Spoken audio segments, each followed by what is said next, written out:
Hi Sloths, and welcome back to Unpopular Opinions, the show where I try to anger the gods and ultimately fail.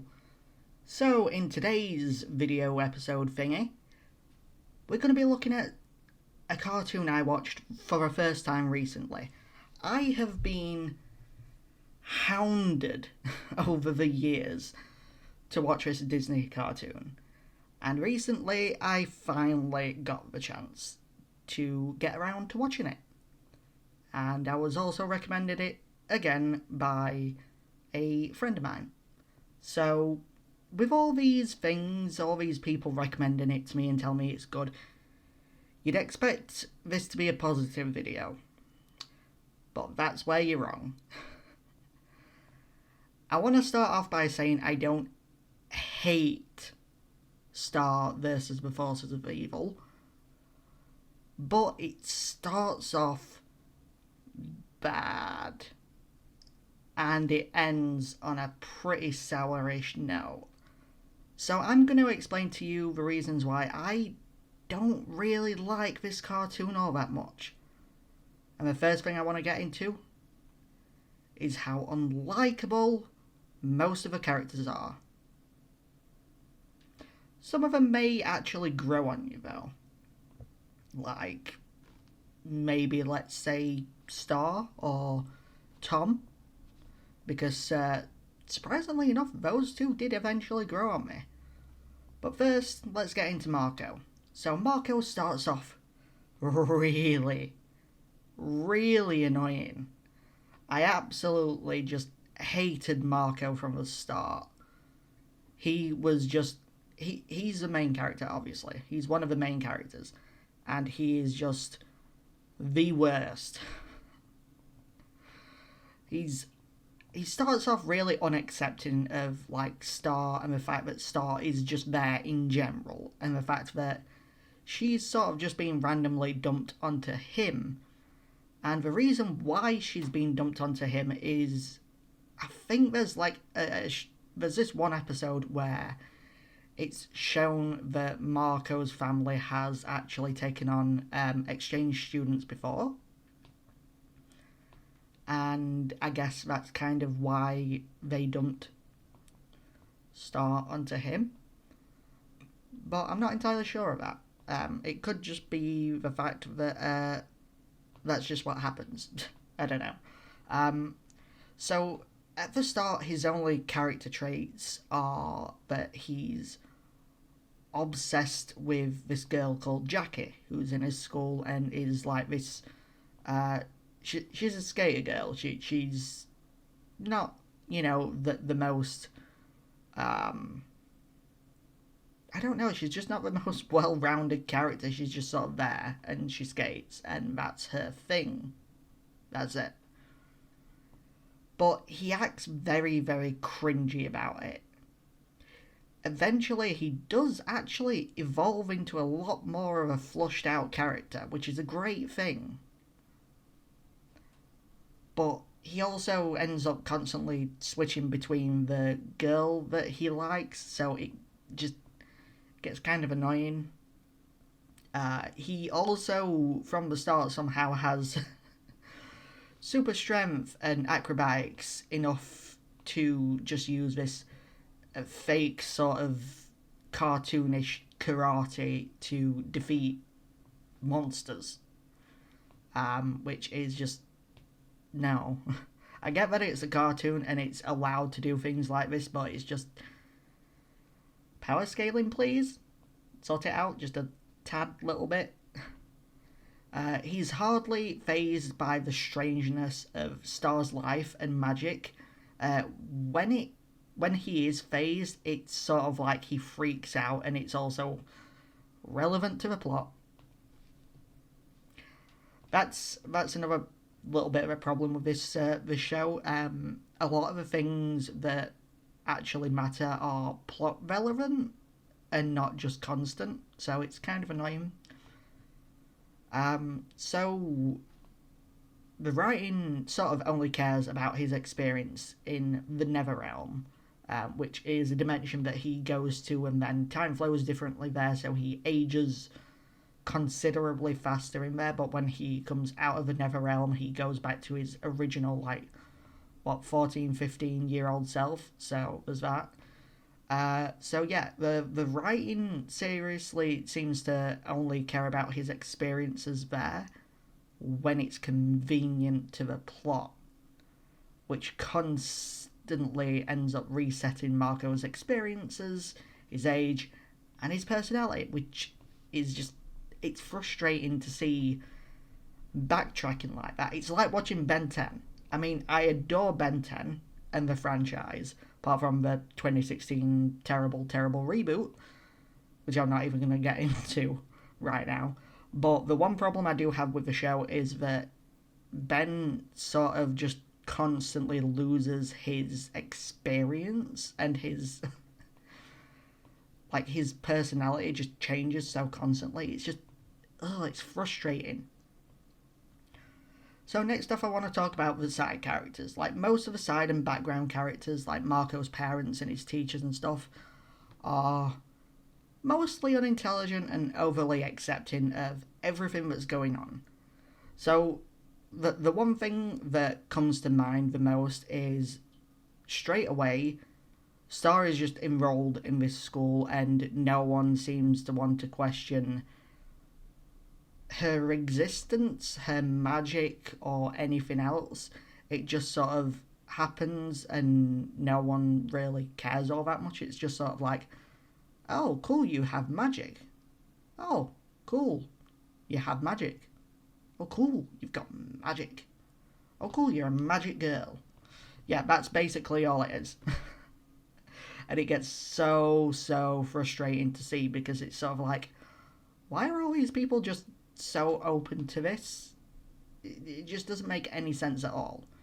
And there's also this one teacher who gets turned into this monster. I think was it by Star's spell?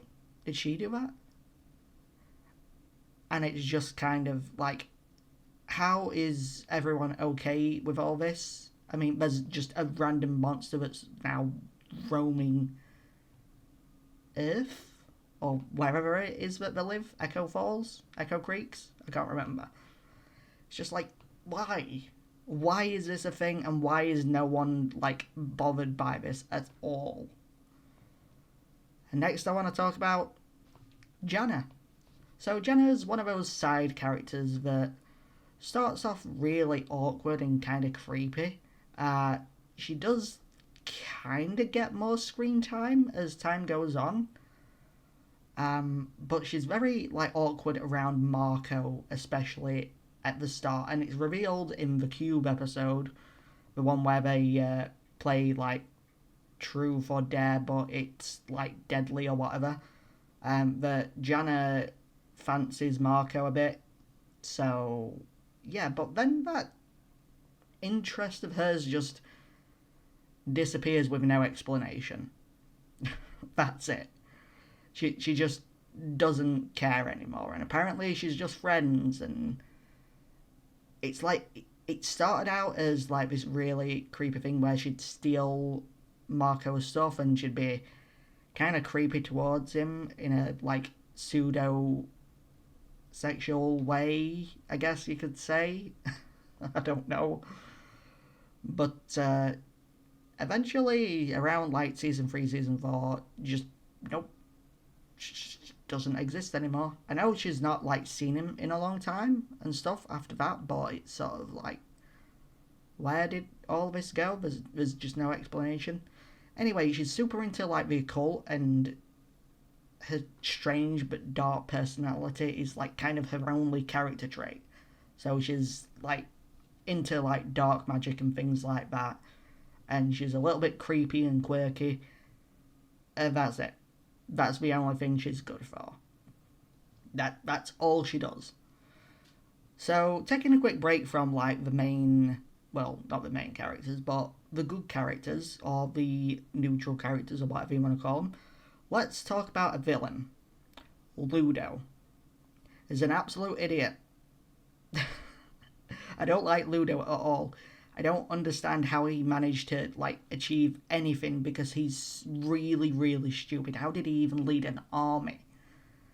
eventually like devolved into a character that's labeled as mentally ill by his younger brother, and he also like had this abusive upbringing and now needs to be like babied by his younger brother. It's like, why did he turn from like this idiotic villain who somehow managed to seize control of an entire kingdom and like took his parents' castle, because he is, well, he eventually ended up being like technically a king because he stole his own kingdom, I guess. I don't know.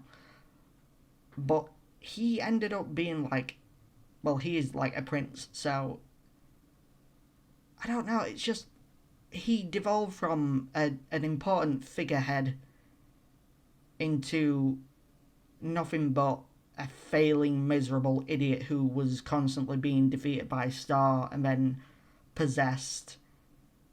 It's just like, how does he devolve into this character who is now just mentally ill and is like reliving his childhood again, but as an adult? I don't know. I don't get it. Why is the writing so awkward? I don't know. Well, in that case, let's return to neutralish characters. Star's parents were king and queen at the time, sort of, in like season 1, season 2, season 3 of Muni, and that is River and Moon. River's only character traits are that he's an absolute brainless, meat-loving hunter, and he is very interested in his wife's safety. So I guess that's sort of nice that he is very, very caring about his wife and his daughter as well. But that's about it. That's all he does. He gets his own sort of like episode where he gets to run Muni, but he fails so hard. It's not even funny. It's just boring. Anyway, so Moon starts out like a really strict, uptight, and an annoying sort of parent, yet evolves into a queen with like serious issues that she needs to fix, which is great. But then she sort of devolves into an untrustworthy tyrant who forces Eclipsa to give up her throne and banishes Eclipsa and Globgor from Muni forever. It's like, seriously?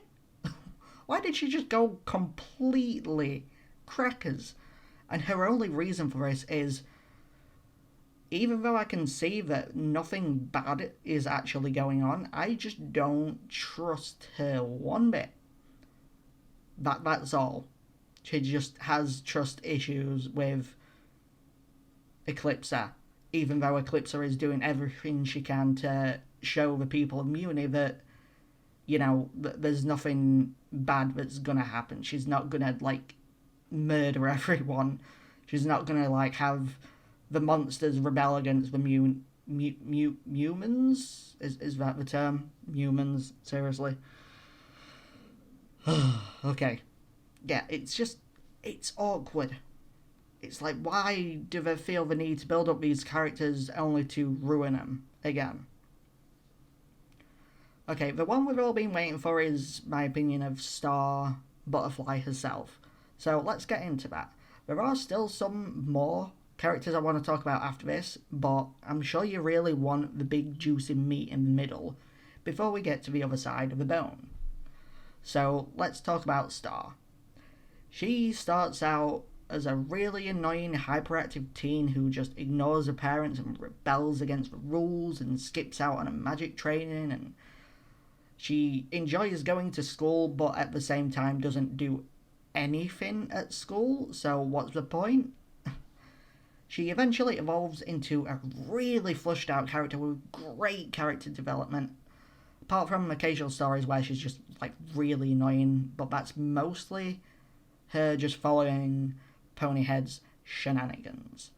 Hate Ponyhead. I really do. But like I said, some of these characters do grow on you. Marco sort of grows on you after a while, after a long while, and you get invested into his like story with Star, and then Star definitely ends up growing on you, and not River, Moon kind of ends up growing on you, but then obviously it's just sort of ruined at the end. But now, the bad part of the meat, the gristle. I'm talking about Ponyhead. I really don't like Ponyhead. She is one of the most self-centered and irritating characters in a Disney cartoon that I have ever seen. Everything has to be about her. And her voice is just so annoying. And I mean, that might be a good thing, depending on which way you look at it, because I'm assuming that she's supposed to have a really annoying voice, and the woman who voices her does a really, really good job of voicing her in general, but the voice itself that they gave her is just really annoying. It goes through me like like nails on a chalkboard. It's just, no. So, even though all of that, even when she actually finally does something good, she finds a way to ruin it just by being herself. That's it. She does something good, she does something nice, and then she has to make it all about herself, which just ends up ruining it. If she had any actual character development in the cartoon, I just didn't notice it. Let's talk about another character that starts off like Gristle, but ends up nice and tender. Like, I don't know. The fat off of a nice pork loin steak. I don't know. It starts out really awkward and chewy, but if you cook it just right, it gets nice and crisp on the outside and nice and melty in the inside. That sounds worse. Okay, enough of that. Tom, the prince of the underworld, he starts off as an absolute prick with both anger and vanity issues. Wow. Yeah, it's shown that all he ever really wanted was just a second chance with Star. He buggered it up the first time around with his anger and vanity issues, but he actually evolves into a great character by slowly fixing those issues. And they actually give him a real, proper second chance with Star.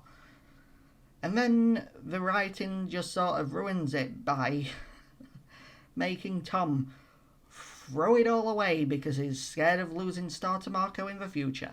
Which kind of does happen, but it's just so dumb. Why?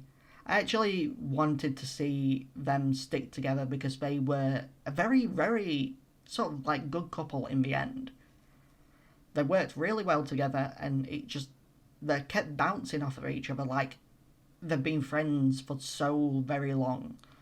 And then he goes off on this journey on his own and then comes back and he's like, yeah, Star, I'm not interested in you. Well, I kind of am interested in you, but Marco's clearly the victor here, so I'm just gonna mosey on down. And I can hear a bike outside. I hope you can't hear that in the recording, but there's a bike outside, and it's very loud. Okay, on to the next person. And that is Meteora, or Heinous. I don't like her at all. She starts off as an annoying character who's constantly got this fixation on Marco because Marco messed up her school or whatever. And then she devolves further into nothing more than a power-hungry monster when she learns of her true self. And then devolves yet again into a creepy Antichrist-like baby. Who doesn't like Marco? That's it. It's just why. Why does this show have this strange fixation on building up characters and then over time just devolving them into completely useless and pointless characters? I just don't understand why the writing has to be like that. Now let's talk about Eclipsa.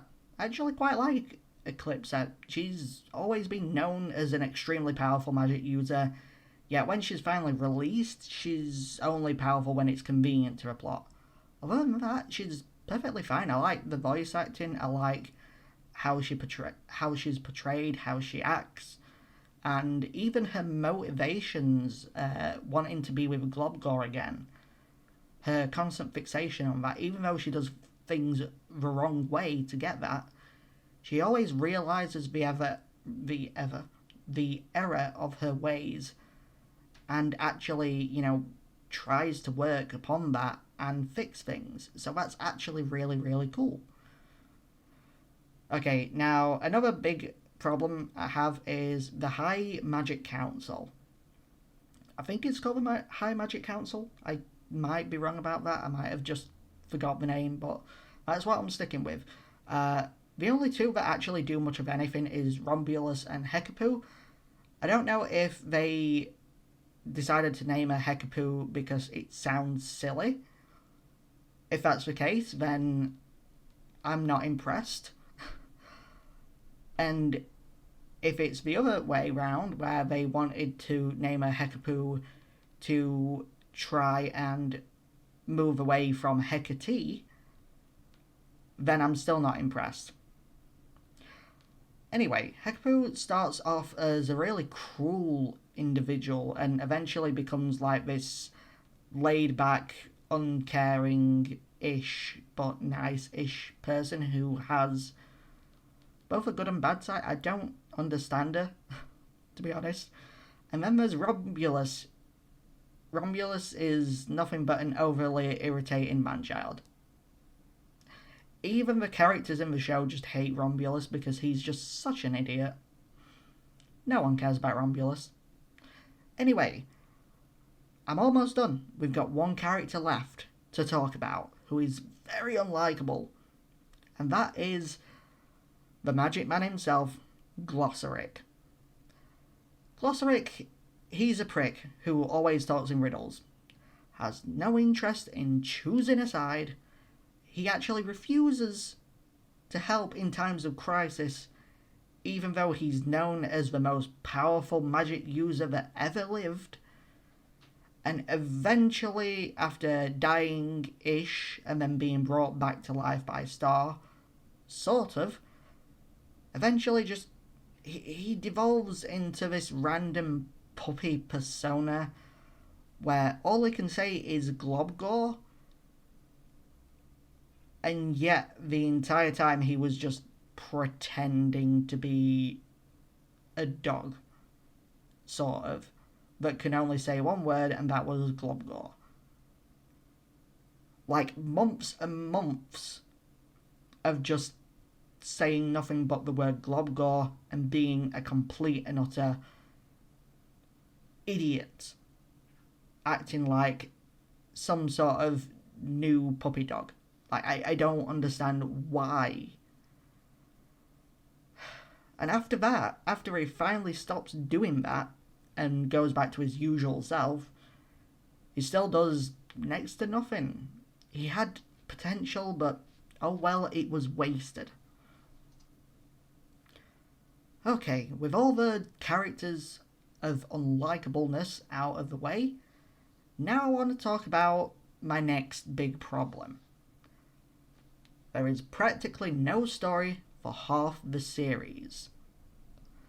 So, in season 1, it was a boring introductory season where we see all the characters interact and Ludo is introduced and constantly defeated throughout the season. And then in season 2, it was mostly supposed to be like a build-up season, yet it doesn't actually do much to establish the finale or the next season's, like the finale of the season or the next season's plot, apart from like a few random hints scattered across episodes. It's like, what was the point in that? Nope. And it was mostly boring until like the last few episodes as well, where there was actual like plot at the end. To be honest, it just took too long for the series to get interesting, and I don't like that. So the next major point I have is there's just plot issues. What I mean by plot issues is that there's certain things in the series that are completely pointless, silly, nonsensical, whatever. It's just bad. It's things that are plot relevant that I don't like. And the first thing I want to talk about is Ludo. The Ludo episodes. Yeah. Okay, so we all know by now that I have pretty bad arachnophobia, and Ludo episodes are just like episode featuring Ludo or just Ludo, like Soul Ludo episodes as well, because those are there. It's full of a spider. Yes, a very, very large and creepy looking spider. And it's just mostly non important, these episodes. At the start, the only thing that happens in Ludo episodes is Ludo gets defeated, and then eventually Ludo is like sent into the void with where he ends up meeting a giant bird and a giant spider who help him to get back to Muni, I think. Anyway, in those episodes, it's kind of just pointless. It's just showing you how he gets from point A to point B, but it takes a few of his own like solo episodes to do that. And nothing like all that interesting even happens. It's just, I swear, it's just there to trigger my arachnophobia. So I basically skipped all of those. I skipped them because I didn't want to be like hiding my face, hiding my eyes from giant spiders all the time. There's also a couple of episodes featuring this spider wearing a top hat, which is also something I had to skip because arachnophobia. I've talked extensively about how much I hate having spiders being so constantly used in all types of different media. There is a video about that. I will link it somewhere in this video. Please watch that to understand why I despise it so much. And then there's Ponyhead episodes. Most of them are just, really chaotic, nonsensical, and annoying. That's all I have to say about them. It's just, why does Ponyhead have to exist? She's a borderline antagonist sometimes. It's like she really does get people into a lot of trouble, and she's so bitchy to the point where she causes so much hassle for so many other people. It's just, no, why? She's so mean. I don't like her. Okay, villains. Let's talk about some villain plot points. Okay, so the entire build-up to Toffee was mostly just passing remarks at how powerful he was until he randomly just comes back from the dead. And it turns out he wasn't really much of a threat, and the entire arc ends with a pretty anticlimactic showdown. And Star just uses a whispering spell and just offs him. That's it. The same thing kind of happened with Globgor. He was constantly bigged up to be some kind of crazy powerful monster because he's the king of all the monsters. Yet he ended up being really kind, and when he does fight, he's kind of weak. Meteora also had the same problem. She started out as a crazy old woman, had some interesting plot points, turned into a pretty powerful monster, and succeeds a little bit, but then she just gets utterly annihilated by Moon and Eclipse, and that's the end of that. She ends up becoming a baby somehow. I don't know, magic. And then there was Ludo. Ludo was just Ludo. It was only a threat when possessed by Toffee, and that was also when Toffee was only a threat at the same time, because he was only a threat when he was possessing Ludo. So those two together were the only time either of them were an actual threat, which makes no sense. Why? Okay, next plot point. Star and Marco's romance. Yes. I I don't know how much of an unpopular opinion any of this actually is because I didn't do any research. I just assumed that this was a very popular series and that my hatred towards a lot of its assets, or whatever you want to call them, were popular because I got recommended it so heavily and was told it was really good, and it's not. But then we come to Star and Marco's romance. It's a constant will they, won't they dynamic, and doing that is just really annoying. It is. It's so annoying. It's the whole Mario and Peach thing. It's like Peach bakes him a cake. Mario's like, oh boy, let's go. Okay, that was more Mickey Mouse, but whatever. And then afterwards, when Peach is saved by Mario, all Mario gets is like another cake or a kiss on the cheek. That's it. It's a constant will they, won't they dynamic that I don't like. And then it's just randomly thrown out of the window during the final season as part of some random curse that was literally never mentioned until the final season. And then they broke the curse somehow. So basically, after they break the curse, it was supposed to be like they should never end up together. And they kind of made it appear like that as well because Star and Tom's romance was getting like really good. Like the writing for it was getting a lot better because they were like bouncing off of each other and being really adorable together. And then it just gets thrown out of the window again because they still somehow ended up with Star and Marco together. And then there's also the whole point where Star cheated on Tom with Marco during the photo booth episode, which kind of made me lose respect for both of them, as well as Tom, since when he finds out, he really doesn't care. I mean, he did care at first, but he got over it so quickly. But that's also probably because he was doing the whole it's a curse kind of business. He was very sort of torn up about that when he finally reveals that they were cursed by him. It's just, no. How do you ruin romance so easily? I don't get it.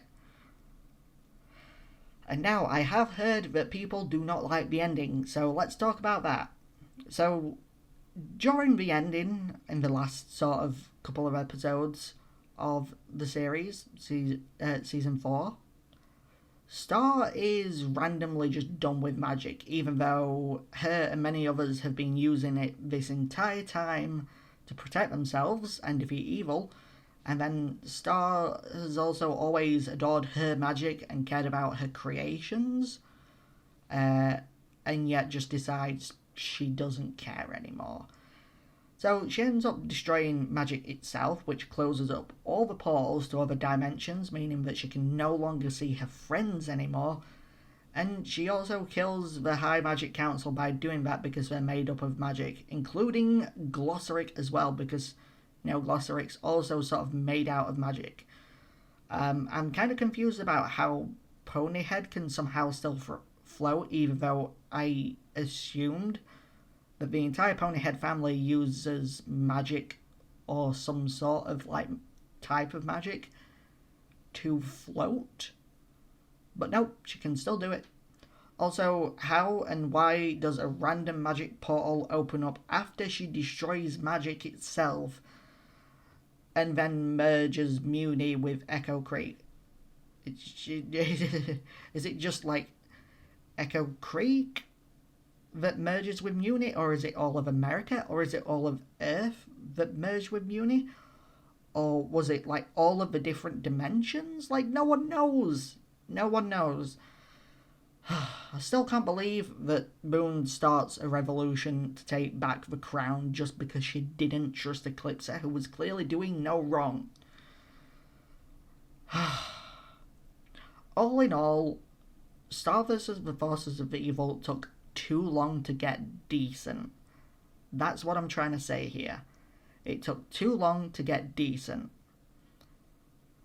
Did I like it in the end? Kinda. I wouldn't say it's anywhere near my favourite, especially not my favourite Disney cartoon. But at the end of the day, once you get into season 3 and most of season 4, it turns out it's actually a pretty okay cartoon to watch. Obviously, you need season 1 and season 2 if you want to watch season 3 and 4, because you won't really understand what's going on quite as such. So, do I recommend watching this? Not really, you can skip it, you won't be missing out on much, to be honest. But if you really want to, it is on Disney Plus, I believe. I'm pretty sure. Yeah, because that is where I watched it. Probably. Anyway, that's going to do it for this video, for this episode. I know it's been a long one, but thank you for sticking through it with me. So please like and subscribe, it's always free, and I'll see you later.